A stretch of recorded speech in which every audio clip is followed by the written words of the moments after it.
Assalamualaikum warahmatullahi wabarakatuh. Selamat pagi anak-anakku sekalian kelas 5A yang Wiba cintai. Bagaimana kabarnya hari ini? Alhamdulillah. Luar biasa, aku bisa. Allahu Akbar. Sukses, sukses, sukses. Yes. Nah, anak-anak, sebelum kita belajar pada hari ini, marilah kita berdoa agar pembelajaran pada hari ini diberikan kelancaran oleh Allah Subhanahu wa Ta'ala, dan kita diberikan ilmu yang bermanfaat. Berdoa dimulai. Al-Fatihah.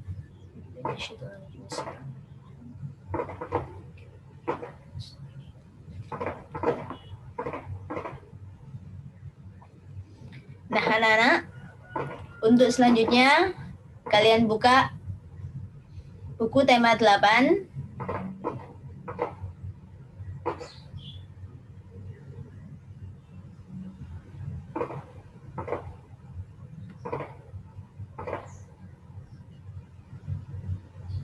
Nah,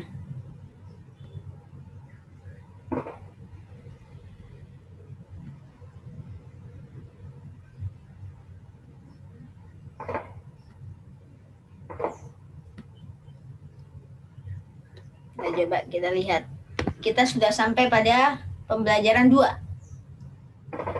Kalian buka halaman 60. Nah, perubahan lingkungan juga mempengaruhi budaya termasuk tarian. Tarian daerah berkembang mengikuti perubahan. Namun perkembangan itu juga masih mengikuti aturan dasar tari, termasuk pola lantai. Jadi kemarin kita juga mempelajari tentang lingkungan, anak-anak ya. Nah, dan tarian itu juga mengikuti lingkungan. Lingkungan berubah juga, tarian juga ikut berubah. Itulah. Seni itu mengikuti alam. Tarian adalah bagian dari seni. Seni itu artinya keindahan. Nah, keindahan itu merupakan gambaran dari lingkungan kita atau alam ini. Nah, makanya itulah hubungan antara tarian dan juga lingkungan ataupun alam. Nah, termasuk pola lantai. Pola lantai juga mengikuti perubahan lingkungan dan juga mengalami perkembangan. Tapi perkembangan itu tidak akan keluar. Walaupun berkembang tidak sampai keluar dari aturan dasar tari. Nah, bagaimanakah perkembangannya? Nah, kalian lihat di halaman 61. Pada saat menari, penari kadang bergerak ke kiri ke kanan, maju mundur atau bergerak membentuk lingkaran. Jika digambarkan seolah-olah ada satu garis imajiner yang dilalui penari selama menyajikan satu tarian. Garis imajiner juga dapat digambarkan dengan melihat formasi pada penari dalam memperagakan tarian. Para penari dapat membentuk formasi garis lurus, lengkung, segitiga, atau lingkaran. Untuk formasi garis dapat berubah-ubah selama penari menampilkan sebuah tarian. Nah, garis imajiner yang dilalui oleh penari saat melakukan gerak tari disebut pola lantai. Pola lantai merupakan garis imajiner yang dibuat oleh formasi penari kelompok. Nah, ini pola lantai. Secara umum pola lantai berupa garis lurus atau garis lengkung. Bentuk pola garis lurus dapat dikembangkan menjadi berbagai pola lantai, di antaranya horizontal, diagonal, garis lurus ke depan, zigzag, segitiga, segi empat, segi lima. Nah, itu.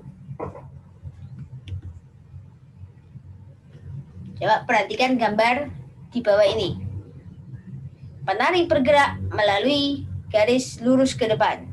Nah, jadi maju. Penari bergerak melalui garis diagonal, diagonal miring. Penari bergerak melalui garis horizontal. Horizontal itu lurus menyamping. Penari bergerak melalui garis diagonal. Penari bergerak melalui garis lurus ke depan, bergerak melalui garis lingkaran. Nah, itu. Dan seterusnya. Nah, tariannya juga tetap seperti ini, lihat. Tari legong, tari saman. Nah, sesuai dengan bentuk pola lantainya. Sudah dulu di tema 6 sudah pernah dibahas dan ini diulang lagi. Kemudian selanjutnya siklus air dan bencana kekeringan. Peristiwa siklus air merupakan peristiwa sehari-hari yang sering tidak disadari oleh manusia.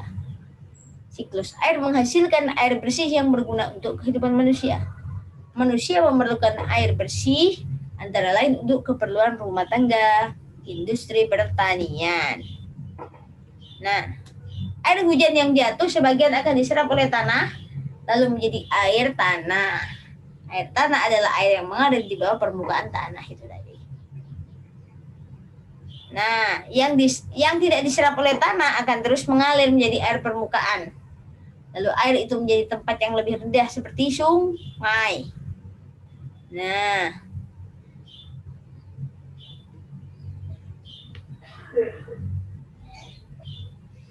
jika air sungai, nah disingkat ya, jika air sungai dan danau surut akan menyebabkan berkurangnya penguapan air.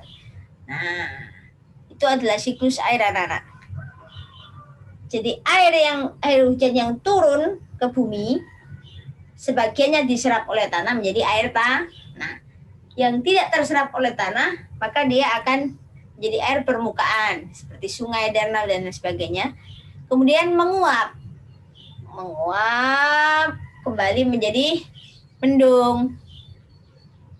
Nah, mendung itu nanti akan lama-kelamaan menebal, maka dia akan menurunkan air hujan. Begitu siklus seterusnya, muter-muter. Nah, ini diperjelas di paragraf terakhir.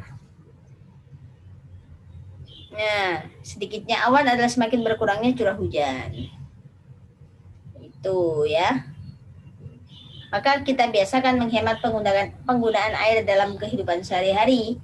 Kalau kita menghabiskan air yang ada di permukaan, otomatis curah hujan juga akan berkurang, anak-anak. Kalau sungainya kering,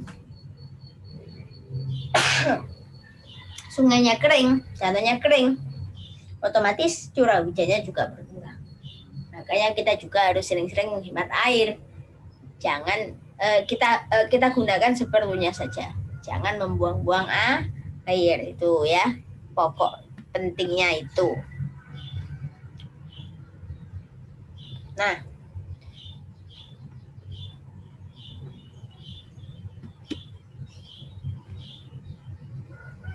nih, air sumber kehidupan ada poster. Air sumber kehidupan, hemat air, jaga sumber air demi masa depan.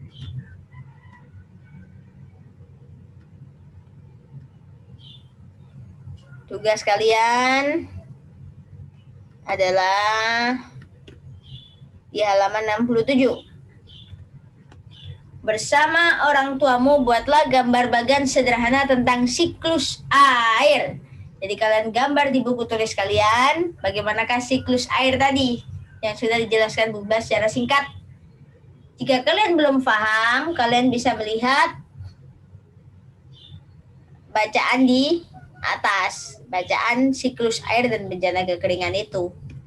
Jika kalian membaca dengan penuh memahami, maka insya Allah kalian bisa menggambarkan bagan secara sederhana. Jadi bagan itu ya kotak-kotak itu, kotak-kotak ada tanda panahnya. Siklus air, jadi air itu dari mana, kemudian turun kemana, kemudian kemana lagi sampai nah itu loh ya. Jadi air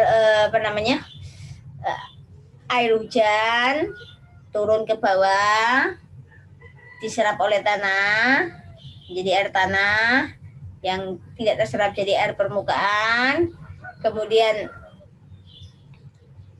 menguap lagi menjadi awan, maka awan semakin menebal menjadi air hujan, curah hujan tadi. kalian gambarkan secara singkat dengan bagan. Ya, sangat mudah tugasnya hari ini anak-anak. Baiklah, demikian tadi tugas dari Bu Bibah. Selamat belajar dan selamat mengerjakan. Jangan lupa tetap menjaga kesehatan anak-anakku semuanya. Sekian dari Bu Bibah. Besok kita bertemu lagi. Wassalamualaikum warahmatullahi wabarakatuh.